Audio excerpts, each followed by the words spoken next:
아무도 알지 못했던 이름 민자영. 조선의 구중궁궐로 들어온 16의 소녀는 곧 나라의 운명을 등에 업은 궁모가 되었다. 칼을 쥐지 않았지만 정사를 움직였고 눈물을 보이지 않았지만 매일을 전쟁처럼 살았다. 수많은 적이 그녀를 향했고 그녀는 그 모든 칼날 위를 걸었다. 어떤 이는 그녀를 야망의 여인이라 불렀고 또 다른 이는 조선의 마지막 불꽃이라 기억했다. 그리고 1895년 10월 8일 새벽 그녀는 아무 말 없이 쓰러졌다. 그러나 그녀의 죽음은 끝이 아니었다. 그녀의 이름은, 그녀의 뜻은, 그녀의 혼은 역사가 되었다. 불꽃의 여인 명성황후. 이제 그 숨결을 따라가 봅니다. 제1화 구중궁궐의 그림자. 경복궁의 밤은 고요했다. 그러나 그 고요함은 평화가 아닌 무언가 짓눌린 긴장감이었다. 달빛이 청기와 위로 흘러내리고 전각 사이로 싸늘한 바람이 지나가자 궁녀들의 발걸음 소리마저 얼어붙었다. 근정전 너머 건청궁. 그곳에 조선의 궁모가 홀로 앉아 있었다. 명성황후 민자영이라는 이름으로 태어나 구중궁궐의 주인이 된 여인. 그녀는 지금 창호지 뒤로 비치는 그림자들을 응시하고 있었다. 그 속에 자신을 향한 음모의 기척이 담겨 있었다. 폐하께선 오늘도 저를 피하십니다. 그녀는 작은 목소리로 중얼였다. 고종과의 사이엔 더 이상 애틋함도 연정도 남아있지 않았다. 부부가 아닌 국정을 놓고 협상하는 두 정치인이 되어버린 지 오래였다. 그녀는 조용히 일어나 화문석 위에서 걸음을 옮겼다. 가녀린 듯 보이는 그 자태 속에는 수십 년을 권력과 전란 속에 살아온 여인의 무게가 담겨 있었다. 밤이 깊습니다. 중전마마. 나인 하나가 조심스레 고했다. 이 밤이 지나면 무슨 새벽이 올까? 그녀의 눈동자가 잠시 흔들렸다. 신하들은 떠나고 민씨 가문은 무너졌으며 일본은 더 이상 조선의 외교 파트너가 아닌 협박자였다. 그녀는 알고 있었다. 자신의 목숨이 이 궁궐 어딘가에서 이미 값이 매겨졌음을. 그러나 물러설 수 없었다. 나라를 위해 죽는 것이 궁모의 길이라면 그리하리라. 그녀는 조용히 등을 돌렸다. 검은 그림자가 어른거리는 창밖으로 마지막 시선을 보낸 채 바람이 한 줄기 불어오고 어둠이 더 짙어졌다. 조선의 운명이 이 궁궐의 밤과 함께 기울고 있었다. 제2화 제물포의 소녀 민자영. 제물포 바다에는 아침이면 안개가 내려앉았다. 산과 들이 모두 하얗게 흐려질 때면 13살 소녀 자영은 혼자 기와 담장 옆에 앉아 먼 하늘을 바라보았다. 그녀는 바다를 본 적 없었지만 언젠가 거기 너머로 나아가리라는 꿈을 품고 있었다. 민씨 가문은 몰락했다. 한때는 양반 중의 양반이라 불렸지만 아버지 민치록이 갑작스레 세상을 뜨자 그 이름도 족보 속에 묻혔다. 자영은 홀어머니 밑에서 자라며 생계란 말의 무게를 일찍이 배워야 했다. 어미야, 이 고개만 넘으면 장이 있다 하지 않소. 어느 날 동네 상인 하나가 속삭였다. 그 집 계집 아이는 얼굴이 곱고 눈에 힘이 있소. 양반과 사모님들 사이에서 소문이 날 판이니. 그날 밤 자영은 어머니가 무언가를 팔듯한 목소리로 중얼거리는 것을 들었다. 그녀는 더는 잠들지 못했다. 밤새 창호 밖에 앉아 무릎을 끌어안고 별을 세며 버텼다. 며칠 뒤 어머니는 세상을 떠났다. 그 순간 자영은 결심했다. 누구도 그녀를 팔 수 없도록 자신이 먼저 세상을 손에 쥐겠노라고. 그녀는 친척 댁을 전전하며 서울로 향했다. 이모부 집 사랑채 구석. 불 꺼진 방에서 책을 읽고 붓글씨를 익혔다. 아침에는 조용히 물을 깃고 밤이면 어른들 몰래 학문을 탐했다. 이 아이는 이상하게 눈빛이 야무집니다. 한 중전 간택단 여인이 말했다. 생김새도 곱지만 마음이 여느 처자들과는 다릅니다. 그 순간이 바로 운명이 걸린 날이었다. 가난한 양반가의 소녀가 조선의 왕비 간택 명단에 오르던 순간. 하지만 자영은 몰랐다. 그 아름다운 궁궐이 기회인 동시에 감옥이 될 것이란 것을. 밤이 되자 그녀는 조용히 창가에 앉아 붓을 들었다. 자신의 이름을 써 내려가며 단 한 글자에 힘을 실었다. 민자영. 나는 나를 지킬 것이다. 그녀는 몰랐다. 역사는 그녀를 명성황후라 부르게 될 것을. 그리고 그녀의 불꽃이 온 나라를 뒤흔들리라는 것도.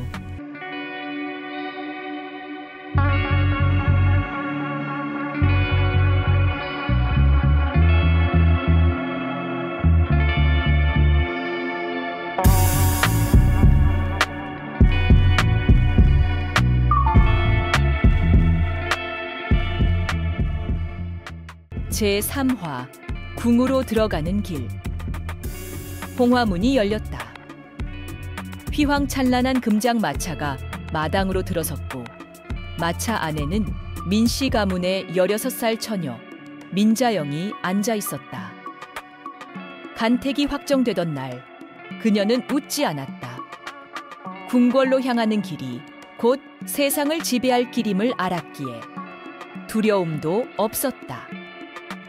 그녀는 처음으로 궁궐 안 깊숙이 발을 들였다. 궁녀들이 길게 늘어선 줄 사이를 걸으며 자영은 속으로 숫자를 셌다. 21, 22. 그 발걸음은 흔들림이 없었고 눈빛은 여전히 단단했다. 사람들은 속삭였다. 강한 눈이다. 저 아이가 중전이 될 줄이야. 민씨 집안은 오래지 않아 다시 일어나겠군. 하지만 그 속삭임보다 더 강한 한 남자의 시선이 있었다. 그는 그늘 많은 눈을 가진 사내였다. 이름은 이하응. 조선의 실질적 지배자 흥선대 원군이었다.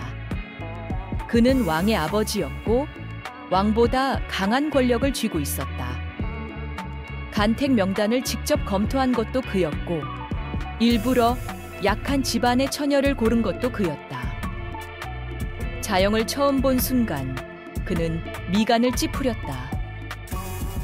저 눈빛은 감히 궁을 넘보는 눈이로군. 그러나 바로 다음 순간 그는 낮게 웃었다. 좋다. 부숴버릴 수 있는 것이 크면 클수록 깨는 맛도 크지. 며칠 후 혼례가 치러졌다. 임금 고종은 겨우 15의 나이에 왕비를 맞았고 자영은 조선의 국모 자리에 올랐다. 왕의 곁에서 시작된 그녀의 인생은 단순한 영광이 아니라 시험의 연속이었다.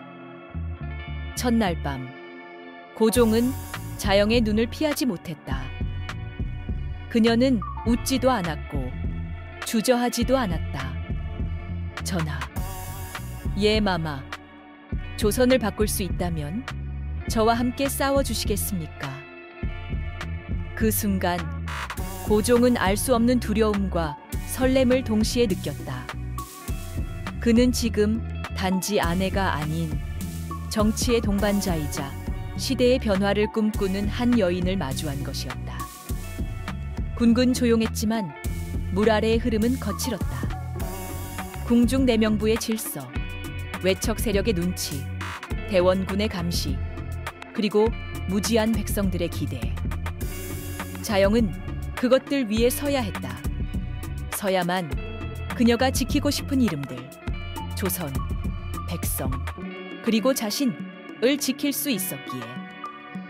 그날 밤 그녀는 다시 붓을 들었다. 왕비가 된 자의 이름을 처음으로 써내려가며 조선국 왕비 민씨 자영. 그녀는 이제 단순한 한 여인이 아니었다. 그녀는 나라의 중심이자 역사의 불씨였다. 제4화 궁궐은 겉으로는 평온했다. 그러나 그 속은 끝없는 눈치 싸움과 탐색, 그리고 침묵의 전쟁이었다. 민자영, 이제는 조선의 왕비가 된 여인은 미소 뒤에 칼날을 숨기고 있었다. 궁중의 내명부는 겉으로는 예법의 영역처럼 보였지만 실상은 왕실 권력의 초석이 되는 정쟁의 무대였다. 그녀는 수양을 핑계로 일찍 일어났고 새벽이면 중궁전의 뜰을 걸었다. 그 걸음은 조용했지만 그 안에 궁녀 수십 명의 시선이 따라붙었다. 자영은 그 시선들을 익히 알고 있었다. 누가 어떤 파의 사람인지, 누구의 딸이며 누구와 내통하는지. 그녀는 말없이 듣고 외우고 움직였다. 어느 날 대비전에서 차를 올리는 자리에 뜻밖의 긴장이 흘렀다. 대비가 은근히 묻는다. 중전은 요즘 몸은 괜찮은가? 안색이 좋아 보이지 않아서 말이야. 그녀는 고개를 숙였다. 성은이 망극하옵니다. 매일이 전하를 뵙는 은혜 속이라 다른 염려는 없사옵니다. 대비의 눈꼬리가 가늘게 올라간다. 그 말 한 줄, 곧 내 남편은 나의 것이란 선언이었다. 왕의 총애를 얻는 것, 그것이 내명부 권력의 시작이자 전부였다. 그녀는 곧 궁녀의 인사권을 하나씩 자신의 손에 넣었다. 사소한 인원 배치를 조정하며 충성스러운 이들을 가까이 두고 불온한 인물은 교묘하게 멀리 밀어냈다. 그녀는 칼을 들지 않았고 소리 높이지도 않았다. 하지만 다들 알았다. 왕비의 숨결이 스치는 곳에선 운명이 바뀌고 있다는 걸. 그리고 그 소문은 마침내 그에게도 닿았다. 흥선대원군 이하응. 왕비가 내명부를 장악하고 있다는 보고를 받은 그날, 대원군은 책상을 주먹으로 쳤다. 제법이군. 궁 안의 고향이었던 것이 이젠 밖으로 발톱을 내미는구나. 그는 즉시 사람을 보냈다. 궁녀 몇을 조용히 제거하라는 명령과 함께 내관 하나를 왕에게 붙여 자영의 움직임을 감시하게 했다. 하지만 자영은 이미 그 움직임까지도 예감하고 있었다. 그해 가을, 자영은 고종에게 은밀히 속삭였다.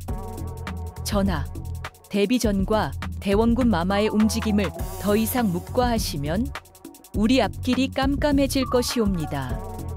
고종은 망설였다. 하지만 그녀는 망설이지 않았다. 그녀는 부드러운 음성으로 그러나 단단하게 말했다. 제 손으로 민씨 가문을 다시 세우지 않겠습니다.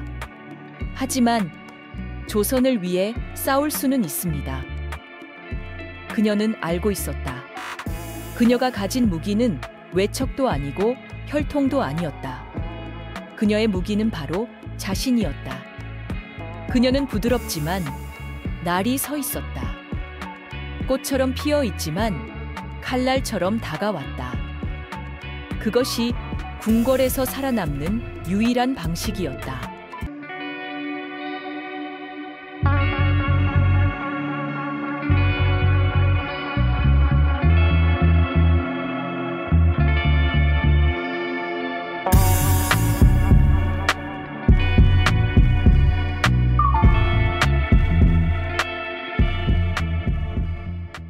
제5화 붉은 도장, 검은 그림자. 조선의 궁궐은 조용했다. 하지만 그 고요함은 정적이 아니라 서서히 조여오는 무언가의 전조였다. 명성황후는 매일같이 내명부의 기록을 펼치고 신하들의 이름 옆에 붉은 도장을 찍었다. 그 도장은 단순한 허가가 아니었다. 어떤 이는 출세했고, 어떤 이는 좌천되었으며, 어떤 이는 조용히 사라졌다.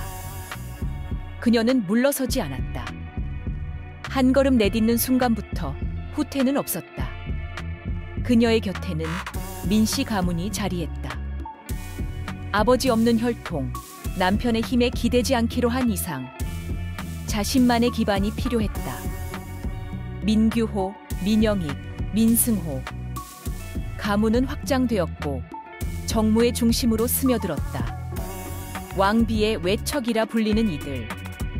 그 이름 앞에는 늘 총애와 권력이 함께 붙었다.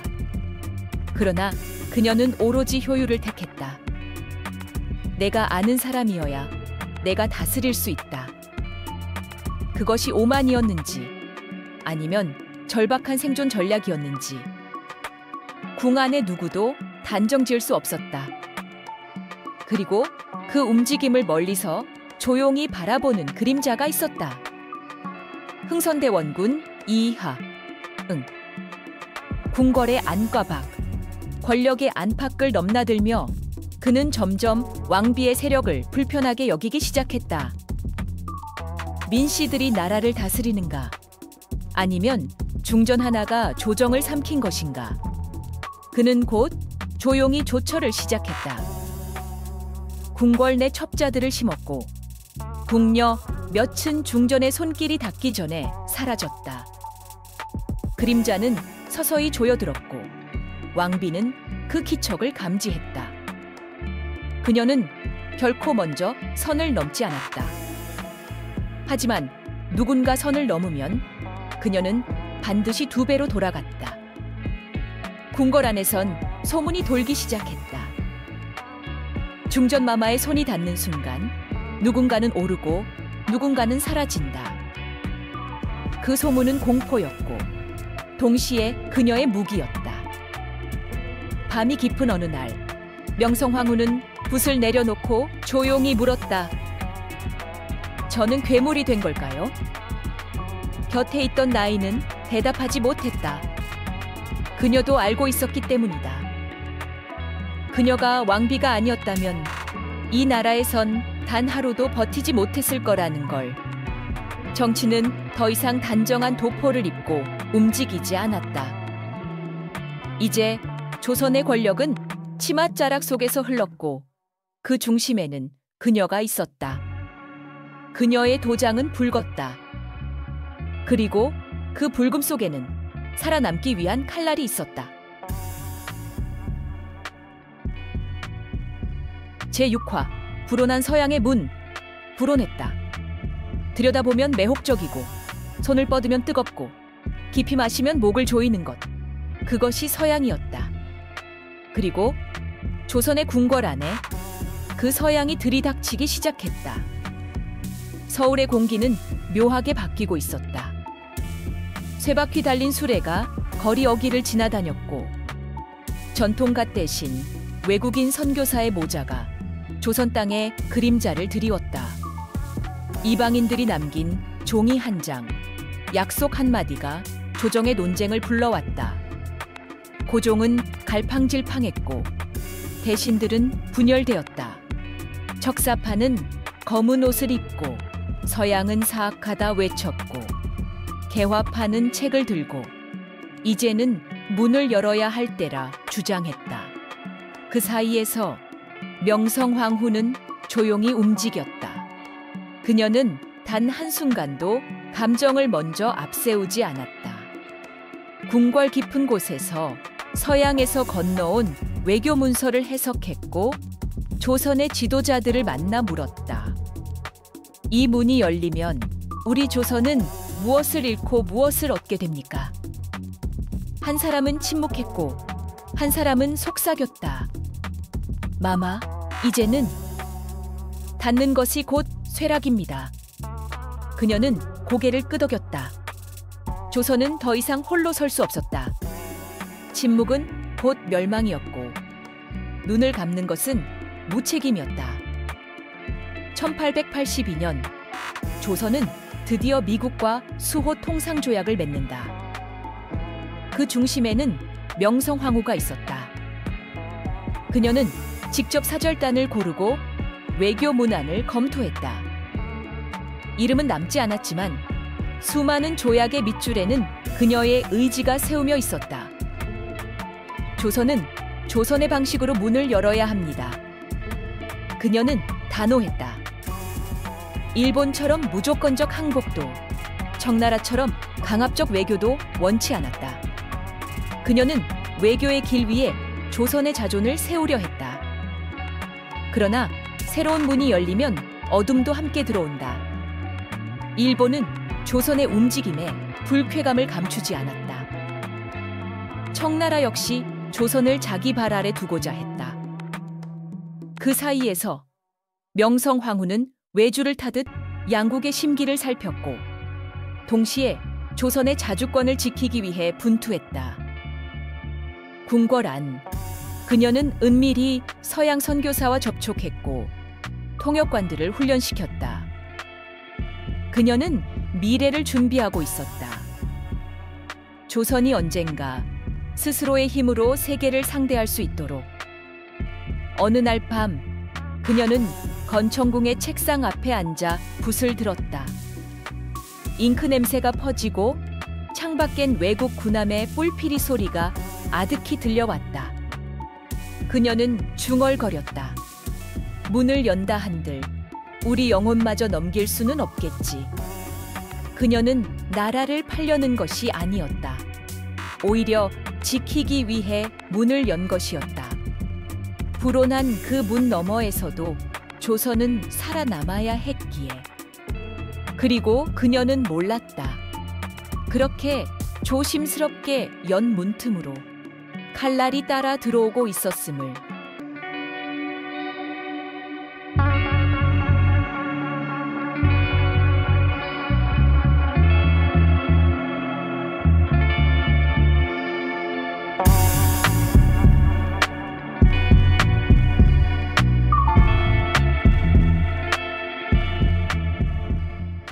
제7화 이모군난, 피로 물든 궁궐. 1882년 여름, 하늘이 눅눅했다. 장마처럼 짓누르는 건 비가 아니라 백성들의 분노였다. 쌀값은 2배로 뛰고 군사들은 쌀 대신 썩은 잡곡을 먹었다. 외국의 문이 열릴수록 조선의 거리는 텅 비어갔고 권력은 더 멀어져 보였다. 그리고 어느 날 피가 터졌다. 이모년 6월 9일. 구식 군인들이 무기를 들었다. 굶주린 배, 짓밟힌 자존, 그 모든 분노가 왕궁을 향했다. 궁으로 간다. 민씨 놈들부터 쓸어버리자. 화약 냄새와 함성이 한꺼번에 서울을 뒤덮었고 궁궐의 기와 위로 검은 연기가 솟구쳤다.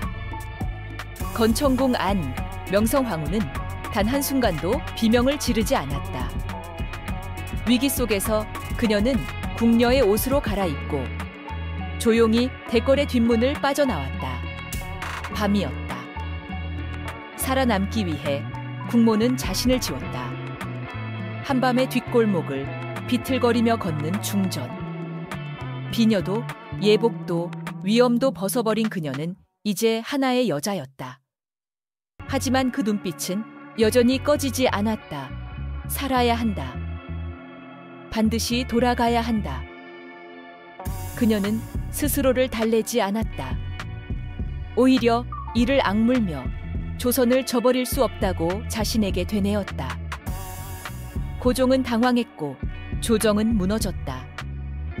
대신들은 도망쳤고 일본 공사관은 불에 타올랐다. 청나라는 기다렸다는 듯 군대를 보냈다. 서울은 더 이상 조선의 손에 있지 않았다. 명성황후는 며칠 뒤 청군의 호위를 받아 다시 궁궐로 돌아왔다.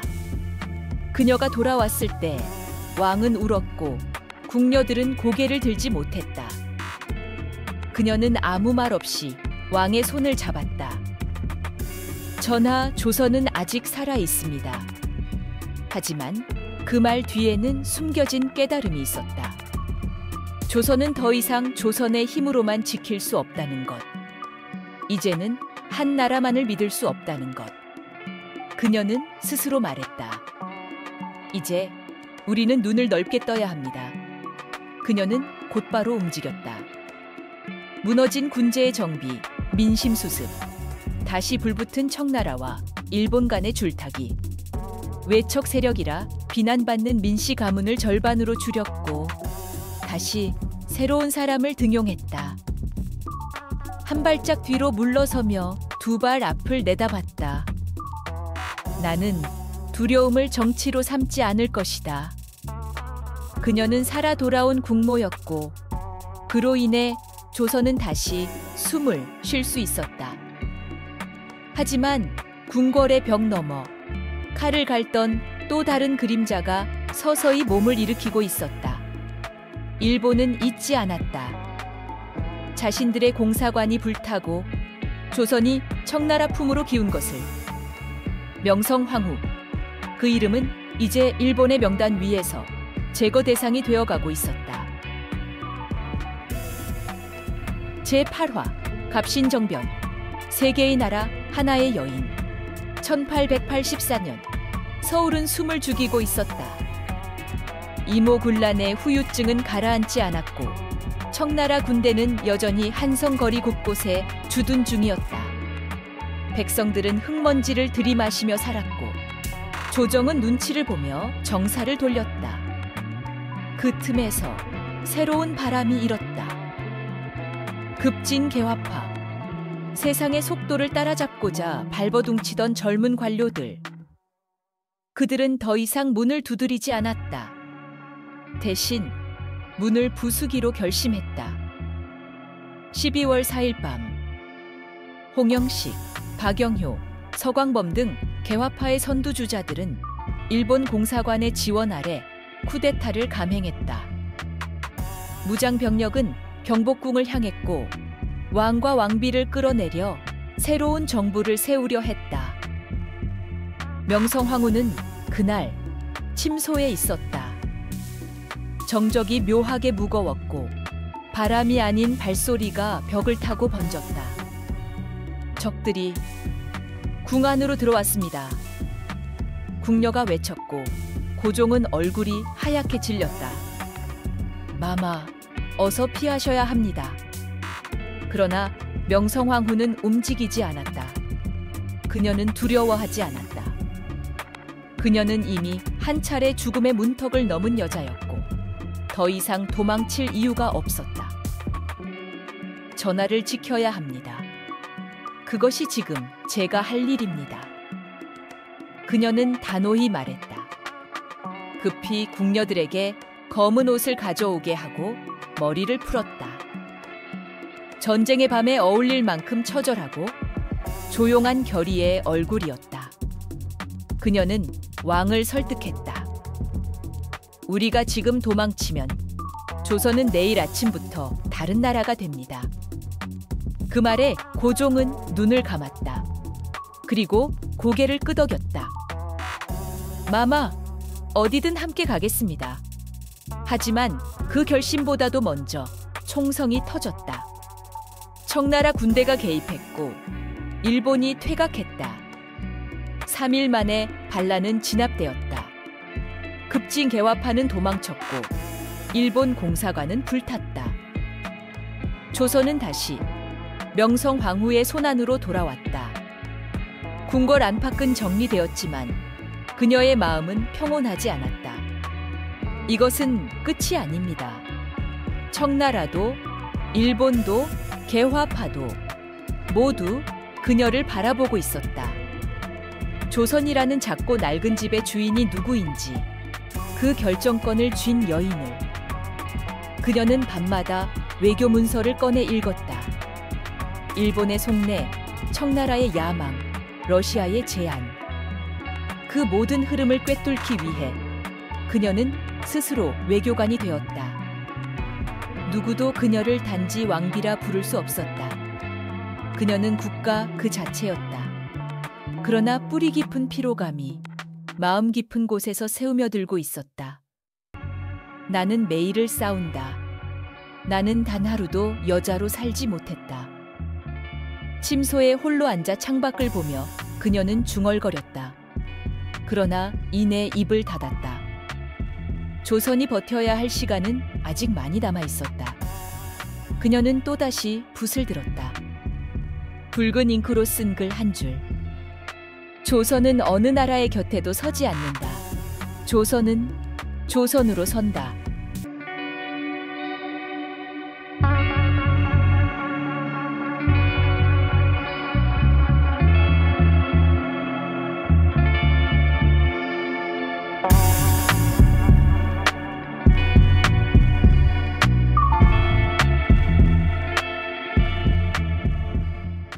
제9화 강철의 왕비, 흔들리는 조선. 조선은 그녀의 손안에 있었다. 궁중의 인사, 정무의 흐름, 외교의 결정, 심지어 고종의 말 한마디까지 모두 그녀를 거쳐 흘렀다. 민씨 가문은 정계 곳곳에 뿌리처럼 퍼졌고 백성들조차 나라의 주인이 누구인지 눈치챘다. 사람들은 속삭였다. 왕보다 더 강한 왕비, 철의 중전, 이 나라의 실세는 민씨 마마지.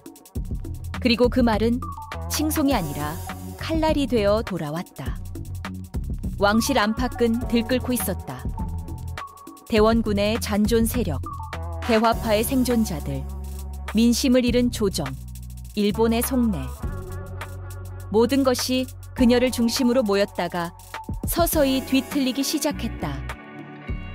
고종은 날로 말수가 줄었다. 명성황후는 여전히 결단했고 조율했고 싸웠다. 그러나 부부 사이에 스며든 고요한 틈은 왕의 불안을 만들고 있었다. 마마께서 정무를 도맡으시니 과인은 점점 그림자가 되어가오. 그 말에 그녀는 잠시 침묵했다. 그리고 부드럽게 그러나 단호하게 말했다. 전하께선 조선을 대표하십니다. 신첩은 단지 그 조선이 무너지지 않게 버티는 것입니다. 그녀는 매일 아침 신하들의 이름을 부르며 정사를 시작했다. 민규호, 윤용선, 민영익, 모두 민씨 집안의 사람들. 왕비의 외척은 국가를 떠받쳤지만 동시에 기울게도 했다. 백성들의 입은 무거웠지만 눈빛은 차가웠다. 지방에서 들려오는 소요, 관리들의 부정부패, 그리고 민씨 가문을 향한 비난. 그녀는 그것을 모를 리 없었다. 한 가문이 나라를 삼키는 건 오래가지 못합니다. 고종이 조심스레 꺼낸 말. 그녀는 천천히 고개를 끄덕였다. 알고 있습니다. 하지만 지금은 민씨가 아니면 버틸 수가 없습니다. 그녀의 대답은 스스로도 인정한 딜레마였다. 국가를 지키기 위해 내린 선택이 결국 국가를 갉아먹고 있다는 것. 그 무렵 러시아가 손을 내밀었다. 조선이 일본의 위협에 시달린다면 우리와 동맹을 맺으시지요. 그녀는 흔들리지 않았다. 동맹은 약자의 무덤이 될 수 있습니다. 우리는 그 안에 몸을 넣되 혼은 내버려 두지 않을 것입니다. 그녀는 철저하게 조선을 국가로 생각했다. 조선은 보호받아야 할 나라가 아니라 지켜야 할 존엄이었다. 그러나 명성황후가 모르는 곳에서 고종은 조용히 달라지고 있었다. 왕으로서의 자존심, 아버지 이해웅과의 재접촉, 그리고 점점 커지는 고립감.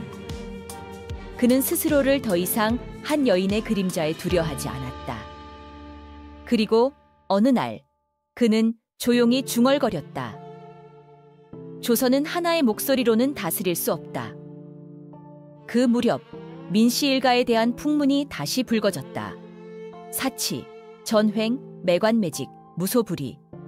진실이든 아니든 민심은 이미 등을 돌리고 있었다. 그리고 일본은 그 틈을 놓치지 않았다. 1895년 일본은 조용히 칼을 갈고 있었다. 민비, 아니 명성황후. 그녀는 더 이상 정치적 대상이 아니라 제거의 대상이 되었다. 일본 공사관의 한 서류에는 이렇게 적혀 있었다. 그녀가 존재하는 한 조선은 일본의 손에 들지 않을 것이다. 그리고 그 문장은 피의 예고장이었다. 제10화 을미사변 칼과 피와 침묵. 1895년 10월 8일 새벽, 건천궁의 하늘은 검은 먹물처럼 눌려 있었다. 별빛조차 사라진 궁궐의 그날 밤, 어딘가에선 발소리가, 어딘가에선 칼날이 깨어나고 있었다.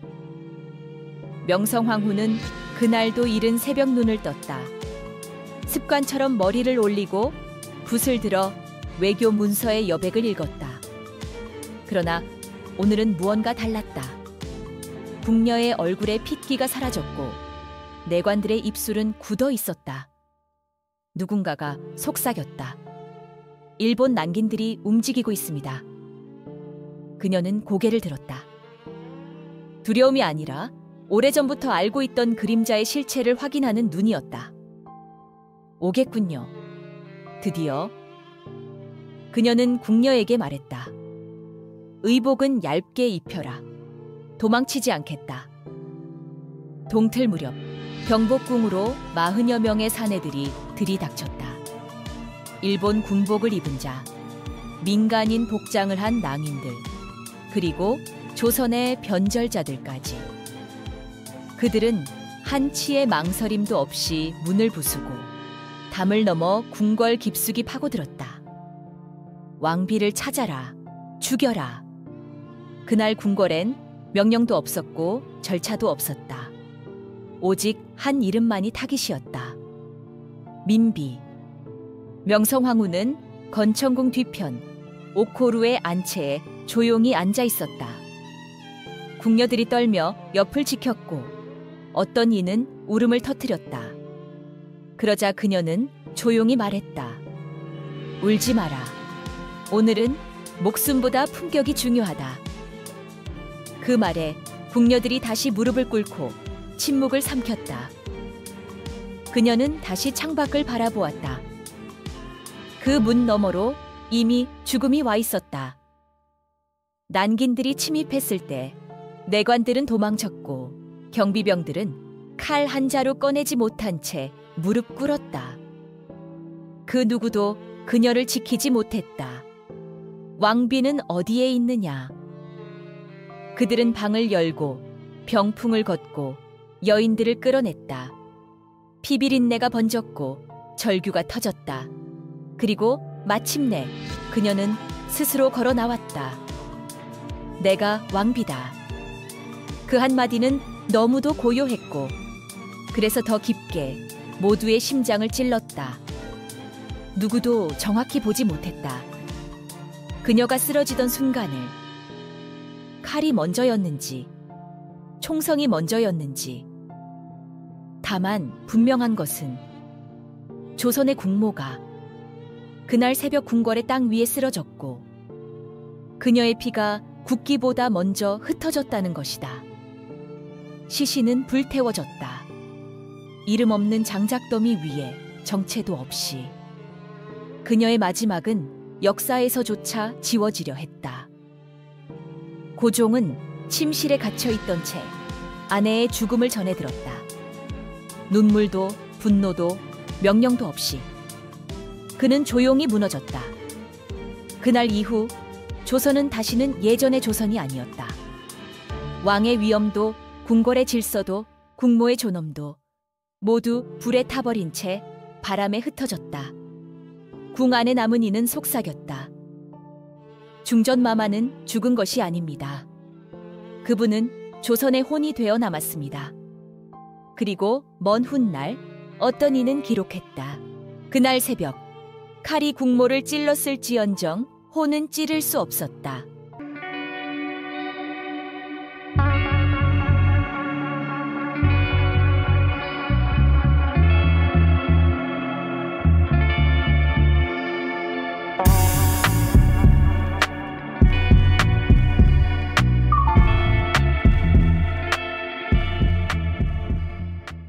제11화 사라진 국모, 남겨진 불꽃. 을미년의 피비린내는 오래도록 궁궐을 떠나지 않았다. 연못의 물빛은 흐려졌고 담장 사이로 스미는 바람은 한기를 남겼다. 건청궁은 더 이상 불을 밝히지 않았다. 그녀가 떠난 자리엔 말이 없었고 그녀의 이름은 기록에서조차 지워지려 했다. 고종은 침묵했다. 사흘 밤낮을 아무도 만나지 않았고 침전의 문은 굳게 닫혔다. 사람들은 그의 눈에서 눈물 대신 두려움을 보았다. 자신이 지켜주지 못한 아내, 정적들이 꺾지 못한 여인을 적국의 칼끝에 넘긴 죄책감. 그러나 그 침묵은 곧 결심이 되었다. 1897년 고종은 덕수궁으로 거처를 옮겼다. 그리고 그곳에서 조선 500년의 이름을 접고 새로운 이름을 세웠다. 대한제국. 나는 황제다. 이 나라는 외세의 속국이 아니라 자주 독립국이다. 그 외침은 세상에 대한 선언이자 그녀를 향한 속죄였다. 명성황후. 그녀는 죽었지만 그녀의 이름은 대한제국의 뿌리가 되었다. 황제는 조용히 명을 내렸다. 민비의 위호를 회복하고 시호를 올려라. 그녀는 다시 기록되었다. 명성황후 민씨. 조선의 국모, 대한제국의 불꽃. 그 이름은 이제 감춰질 수 없었다. 그녀의 죽음은 그 자체로 민족의 상징이 되었고 사람들은 점점 깨닫기 시작했다. 그녀는 권력자가 아니라 나라를 지키려 한 마지막 성벽이었다. 도성 거리에는 흉흉한 소문도 돌았다. 그날 새벽 그녀는 끝까지 이름을 말하지 않았다 한다. 궁녀 하나가 그 손을 꼭 잡고 있었고 손끝은 마지막까지 따뜻했다고 한다. 사람들은 무언가를 믿고 싶었다. 그녀가 단지 죽은 것이 아니라 나라의 혼으로 남아있다는 것을. 그녀가 세상을 떠났을 때 누구도 꽃을 올릴 수 없었다. 하지만 해마다 그날이 되면 어디선가 국화 한 송이가 궁궐 담장 곁에 놓였다. 누가 놓았는지, 누구의 손인지 아무도 몰랐다. 그러나 모두가 알았다. 그건 기억이었다. 그녀가 남긴 불꽃은 꺼지지 않았다. 조선은 무너졌고 대한제국도 끝났지만 명성황후의 이름은 그 모든 폐허 위에 살아있었다. 그것은 슬픔의 상징이 아니었다. 오히려 가장 마지막까지 싸웠던 자의 증거였다. 시간은 흘렀다. 세기는 바뀌었고 제국은 사라졌으며 그녀의 궁궐은 이제 박물관이 되었다. 사람들은 그곳을 지나며 사진을 찍고 조선이라는 낯선 이름을 책에서 마주한다. 그러나 여전히 건청궁 뜰에는 어떤 침묵이 남아있다. 그것은 잊히지 않는 이름이 남긴 것. 명성황후 그녀의 혼이었다. 한때는 권력의 상징으로, 한때는 외척의 비극으로, 그리고 한때는 지나간 시대의 그림자로 불렸지만 이제 그녀는 지켜야 했던 것 앞에서 꺾이지 않은 불꽃으로 기억된다. 후대는 그녀를 무서운 여자라 말했지만 동시에 슬픈 여자라 불렀다. 왜냐하면 그녀는 사랑하는 이에게 끝까지 의지할 수 없었고 믿었던 이들에게 등을 돌릴 수밖에 없었으며 지키고자 했던 나라에게조차 끝내 지켜지지 못했기 때문이다. 그 모든 외로움을 품고도 그녀는 물러서지 않았다. 어떤 이들은 묻는다. 그녀는 나라를 구했는가? 그에 대한 대답은 아니다. 그녀는 나라를 끝까지 버티게 했다. 쓰러지기 직전까지, 그 끝에 끝까지 싸운 마지막 버팀목. 그녀가 없었다면 조선은 그보다 훨씬 먼저 꺼졌을지도 모른다. 그리고 오늘 그녀의 이름은 역사의 음지에서 양지로 나아오고 있다. 교과서의 단 한 줄, 기념관의 흑백 사진, 그리고 누군가의 조용한 기도 속에서 그녀는 돌아오지 않는다. 하지만 그녀가 견디고 버티고 싸운 마음만은 이 땅을 살아가는 우리가 이어가야 할 혼이 되었다. 건천궁 담장에 국화 한 송이가 놓인다. 누군가가 또 다시 조용히 속삭인다. 마마, 당신은 잊히지 않았습니다. 불꽃의 여인 명성황후. 그녀는 타올랐고 그 불꽃은 꺼지지 않았다.